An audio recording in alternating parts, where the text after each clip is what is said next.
వస్తే నా ముద్దుల పెళ్ళామా ఇంకా రెడీ కాలేదంటే పెళ్లికి రావట్లేదా? ఎలా రమ్మంటారు? కట్టుకోవడానికి మంచి చీర కూడా లేదు. ఏంటి ఎదురుగా ఇన్ని మంచి చీరలు పెట్టుకొని కట్టుకోవడానికి చీరలు ఏమంటావేంటి? ఇవి నావి కావండి, గోపాలం గారి బాధ్యవి. నిన్న గోపాలం గారి ఇంట్లో లేనప్పుడు గోపాలం గారు వచ్చాక ఇవ్వమని లాంటి వాడు ఇచ్చెళ్ళాడు. అదే మరి ఎతకపోయిన చీర ఎదురు కావడం అంటే. ఇందులో నీకు కావాల్సిన ఫస్ట్ క్లాస్ అయిన చీర కట్టుకుని రెడీ అయిపో. అయ్యయ్యో, వాళ్ళ ఆవిడ చీర అడగకుండా కట్టుకుంటే గోపాలం గారి కోపం వస్తుందేమోనండి. వాడు మహాని కోపం కూడానా? వాడు మహా అయితే ఫీల్ అవుతాడు, లేకపోతే కూలిపోయి కుళ్ళిపోతాడు. వాడి సంగతి నేను చూసుకుంటాను కదా. ఇదిగో ఈ గ్రీన్ అండ్ రెడ్ బార్డర్ సారి బ్రహ్మాండంగా ఉంది, కట్టుకో. నేను వెళ్ళి ఆటో పిలుచుకొస్తాను. ఓకే?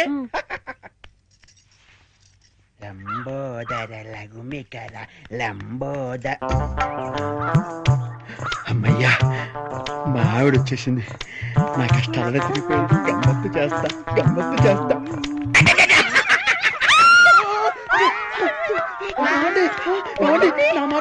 అది కావాలేదండి. అయ్యో ఏమండి, అయ్యో ఆవిడేమనుకుందో ఏమిటో, నేను దానికోసం అనుకుందేమో. అయ్యో నేను ఏమీ చేయలేదండి.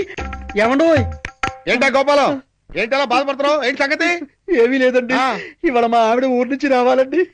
రాలేదని ఫీల్ అవుతున్నావా? కాదండి, మా ఆవిడ చీర కట్టుకున్న మీ ఆవిడని చూసి మా ఆవిడ అనుకుని వెనక్గా వెళ్ళి గట్టిగా గట్టిగా కావలించుకున్నానండి.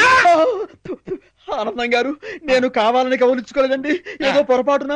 ఓకే ఓకే ఓకే, ఏదో పొరపాటు అయిపోయింది అంటున్నావు కదా, దానికి అలా కాదండి.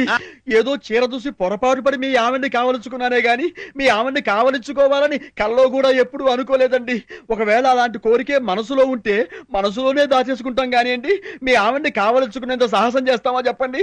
ఆనందం గారు, నేను మీ ఆవిడ్ని కావలించుకున్నందుకు కావలించుకున్నాను 100 సార్లు చెప్తావు. నేను ఎన్నిసార్లు కావలించుకోలేదు? కంపన పుడుతుంది. అంటే నేను మీ ఆవిడ్ని కావలించుకున్నందుకు మీరు ఫీల్ అవుతున్నారు కదూ? నేను ఫీల్ అవటం లేదు గోపాలం. ఏం కాదు, మీరు ఫీల్ అవుతున్నారు.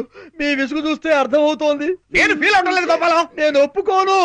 పరాయి మగవాడు సొంత పెళ్ళాన్ని కావలించుకుంటే ఫీల్ అవ్వకుండా ఉండేందుకు మీరేమి దద్దమ్మలు గారు? దద్దమ్మలు, సన్నాసులు, చవటలు అయితే పరాయి మగవాడు పెళ్ళాన్ని కావలించుకున్నా కూడా పట్టించుకోరు. కానీ మీరు ఆ టైపు కాదు కాబట్టి మీరు ఫీల్ అవుతున్నారు.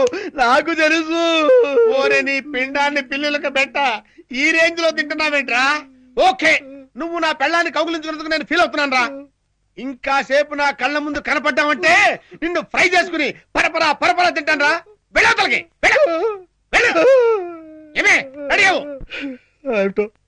ఆనందం గారు ఎంత లేచి ఫీల్ అవ్వకపోతే అంత లేచి మాట్లాడతారు. జరిగిన దానికి వాళ్ళ ఆవిడ ఎంత ఫీల్ అవుతుందో, ఇది తెలిస్తే మా ఆవిడ ఎంత ఫీల్ అవుతుందో ఏమిటో. ఆనందం గారి దృష్టిలో బ్యాడ్ ఫిలర్ అయిపోయారు. రేపటి నుంచి న్యూస్ పేపర్ అడుగుతారు, అడగరు. Bad luck. నా కర్మ. ఏమైందిరా నా మానస? 1 వీక్ అయిందిరా కనిపించి. ఎక్కడుందో, ఏం చేస్తుందో? అది మానస కాదు బాబాయ్, మహా నస. పోతే పోయిందని నువ్వు హ్యాపీగా ఉండొచ్చుగా. షటప్. అది నా బ్రీత్లెస్ సాంగ్ రా. అది ఎన్ని తిట్టుకున్నా నా జాన్క తుకుడా.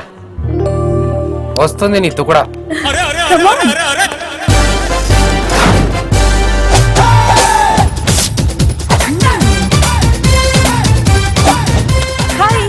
ఈ సూపర్ మ్యాన్ ఎవడరా? ఎవరి చేతిరాజాడు? Just shut up. He's my bava. బావా? Yeah. I am Malhotra from Bidar to Dubai back to India. ఒక్క ముక్క కూడా అర్థం కాల. ఇంత ముందు మీరు రైల్వే ఎంకర్ లో job చేసేవాడా? Please. No. Dubai lo wholesale oil business. I mean petrol bunk. Petrol bunk. చూడని గిట్లున్నాడు గాని మస్తు కష్టపడి పైకొచ్చిండు. ఇండియాలో ఉండగా కిర్స్నాయిల్ బండ్ వేసుకొని గల్లీ గల్లీలో తిరగామెటోడు. 20 రూపాయలు లీటర్ కిర్స్నాయిల్ గ్యాస్ కట్టేల్. గట్ల కష్టపడి దుబాయ్ పోయి బిజినెస్ పెట్టి 99 లక్షలు సంపాదించిండు. 99? ఇంకో లక్ష ఎందుకు సంపాదించలేదు? ఇన్కమ్ టాక్స్ ప్రాబ్లమ్స్ మే.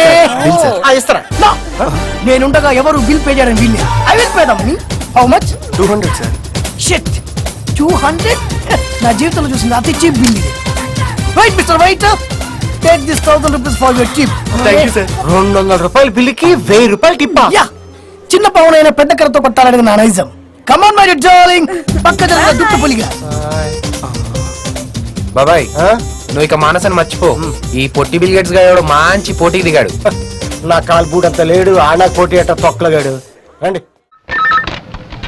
నేను సికింద్రాబాద్ సింహాన్ని. ఎవరు మాట్లాడేది? నేను పురాణా పూల్ పులిని మాట్లాడుతున్నా. ఏంది పురాణా పులే? ఏంట్రా నువ్వు సికింద్రాబాద్ సింహాన్ని అయినప్పుడు నేను పురాణా పూల్ పులిని కాకూడదా? Petra phone. యో బండి లోపల ఇరుక్కుపోయిందా? లోపల ఇరుక్కుపోతే లాయర్ని పిలిపించుకొని జామీన్ ఇప్పించుకో. ఇవన్నీ బాగానే మాట్లాడుతున్నావు. బండ్లన్నీ ఎండలో పెట్టావంట.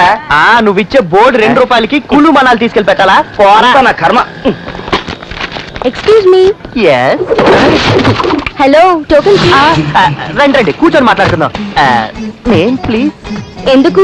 జాతకం చెప్తారా? లేదు, జోడి సరిపోతుందో లేదో అని. అర్థం కాలా? ఇలాగే ఎంతకాలం టోకెన్లతో ఇబ్బంది పడతావని నువ్వు ఓకే అని చెప్తే చాలు. నేను నీకు సీజన్ పాస్ ఇవ్వడానికి రెడీగా ఉన్నాను.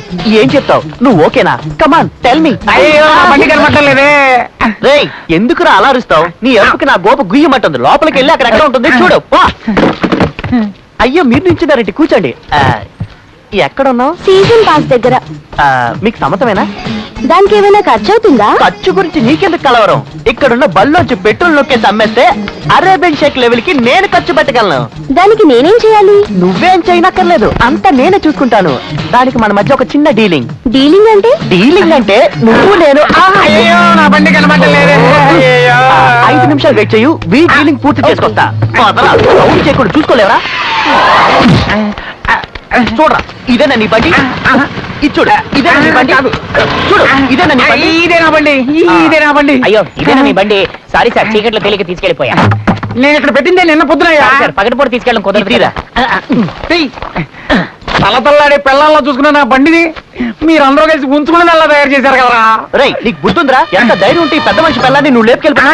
ఏమిటి వీడి పిల్లని నేను లేపుకెళ్తే ఆవిడ వచ్చేస్తుందా? రేయ్ అన్నంత ఆవిడే వచ్చేస్తే ఆ కుటుంబంలోని మామగారు మరదళ్ళు పిల్ల జల్ల అందరూ కుటుంబ సమేతంగా వచ్చేస్తారా? అందరినీ అంటే మామగారు అత్త మరదలు పిల్ల జల్లని తీసుకెళ్లి గంజి కాసిపోయాడని నేను పిచ్చోనా? అయితే గంజి కాసిపోతున్న వీడి వెరివెంగలమ్మా. ఏదో మాట వస్తుంది నా పిల్లలతో బండిని పోల్చుకుంటే మీరు నా కుటుంబాన్ని బెదరికి ఇచ్చారు కదరా.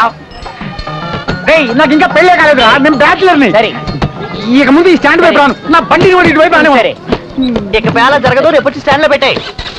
ఎరా వీధి వీధి తిరిగి పోస్టులు అతికించలేవా? 500 పోస్టులు అతికించమనిస్తే అందులో 250 అమ్మేసుకుంటావుగా. పోరా, నువ్వు పెద్ద నిజాయితీ పరుడివి. 2 గంటల సినిమా టైంలో 2 లీటర్ల పెట్రోల్ దుబ్బేస్తుంటావు. పెట్రోల్ దొంగదాని గురించి నీకెందుకురా? టోకెన్ ఇవ్వకుండా డబ్బు నొక్కేయట్లేదా? నువ్వు పోస్టర్లు అమ్మేసి డబ్బులు దొబ్బేయట్లేదా? అది నా ఇష్టం, నీలాగే నేను కూడా అమ్ముకుంటా. నా ఇష్టం. పెట్రోల్ గురించి నువ్వు మాట్లాడు కూడా. ఏంట్రా ఎప్పుడు గొడవ పడుతూనే ఉంటారా? ఏంటి గొడవ పడుతున్నావా? మేము గొడవ పడుతున్నాం నీతో చెప్పుకున్నావా? మరి మీ నాన్న ఎక్కడికి వచ్చి గొడవ చేశాడు, దాన్ని ఏమంటావు? అనవసరంగా ఆయన ఎందుకు లాగుతారు? అనవసరంగా మీ నాన్నే మా జోలికి వచ్చాడు. మాతో గొడవ పెట్టుకోమని మీ నాన్నతో చెప్పావా? లేదు, పని పాటు లేకుండా బేవర్స్గా తిరుగుతామని చెప్పావా? ముందు నా చుట్టూ తిరగడం ఆపండి బాబు. తిరగడాలు ఆపేస్తాం, ఇక్కడ నుంచి మన ఫ్రెండ్షిప్ కూడా ఆపేద్దాం. బాగా ఆలోచించే చెప్తున్నారా? చెప్తున్నావు. సరే, ఫుల్ బాటిల్ మొత్తం నేనే తాగాలంటే ఎవరు మాత్రం ఏం చేయగలరు? రేయ్ ఏంట్రా అనవసరంగా బాగుతావు? వీడు పసిపాలుడ్రా, వీడికేం తెలుసురా? వీళ్ళనే కాదు ఊళ్ళో ఉండే అందరి నాన్నలో వాళ్ళ పిల్లలు వదిలేసి వాళ్ళ ఫ్రెండ్స్ మీద ఎగురుతూ